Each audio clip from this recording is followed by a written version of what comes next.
Parliament സമ്മേളനം നാളെ അവസാനിക്കാനിരിക്കെ വിദ്യാർത്ഥികൾക്കെതിരായ police നടപടിയിൽ മൗനം വെടിഞ്ഞ കേന്ദ്ര ആഭ്യന്തരമന്ത്രി അമിത്ഷാ. വിഷയത്തിൽ ചർച്ചയ്ക്ക് തയ്യാറാണെന്ന് അമിത്ഷാ പ്രതികരിച്ചു.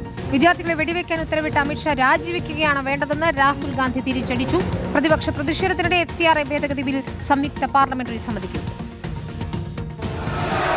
വർഷകാല സമ്മേളനം അവസാനിക്കാൻ ഒരു ദിവസം ബാക്കി നിൽക്കെ പ്രതിപക്ഷം ഉയർത്തിയ വിമർശനങ്ങളിൽ മൗനം വെടിഞ്ഞിരിക്കുകയാണ് കേന്ദ്ര ആഭ്യന്തരമന്ത്രി അമിത്ഷാ. മാധ്യമങ്ങളിലൂടെ ചർച്ചയ്ക്ക് തയ്യാറാണെന്ന് പ്രതിപക്ഷത്തെ അറിയിച്ചു. പിന്നാലെ ചർച്ചയ്ക്ക് സന്നദ്ധത അറിയിച്ച് സ്പീക്കർക്ക് കത്തും നൽകി. आज भी मैं कहता हूं, आज 3 बजे तक स्पीकर साहब को वो पत्र दे दे। 3 बजे से लेकर कल 3 बजे तक सभी प्रकार की चर्चा के लिए हम तैयार है। मैं सदन में ही बैठूंगा। മന്ത്രിപദവിയിൽ ഇരിക്കാൻ യോഗ്യരല്ല എന്നായിരുന്നു അമിത്ഷായ്ക്കുള്ള രാഹുൽ ഗാന്ധിയുടെ മറുപടി. Did Mr. Amit Shah give this order to shoot our children or did he not? If he did, he should resign because he is culpable. പാർലമെന്റിന് അകത്തും പുറത്തും അമിത്ഷായ്ക്കെതിരെ പ്രതിപക്ഷം പ്രതിഷേധം ശക്തമാക്കി. സർക്കാർ ചർച്ചയ്ക്ക് തയ്യാറാണ് എന്ന് കിരൺ റിജിജു ആവർത്തിച്ചു പറഞ്ഞെങ്കിലും പ്രതിപക്ഷം വഴങ്ങിയില്ല.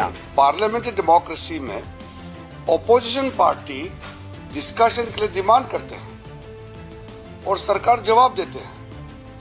यहाँ तो सरकार खुद ही कह रहे हैं कि हम डिस्कशन करेंगे, जवाब देंगे, और ऑपोजिशन जवाब सुनना नहीं चाहते और भाग रहे हैं.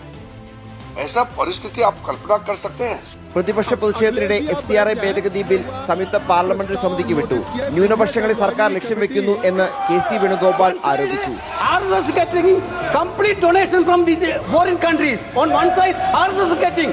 On the other side, government is trying to target the minorities and NGOs. The government should withdraw this bill. The government should withdraw this bill. പ്രതിപക്ഷ പ്രതിഷേധത്തിനിടെ ഖനി ധാതു വിപുലീകരണ നിയന്ത്രണ ഭേദഗതി ബിൽ ലോക്സഭയും national cooperative development corporation bill രാജ്യസഭയും പാസാക്കി. Reporter, Delhi.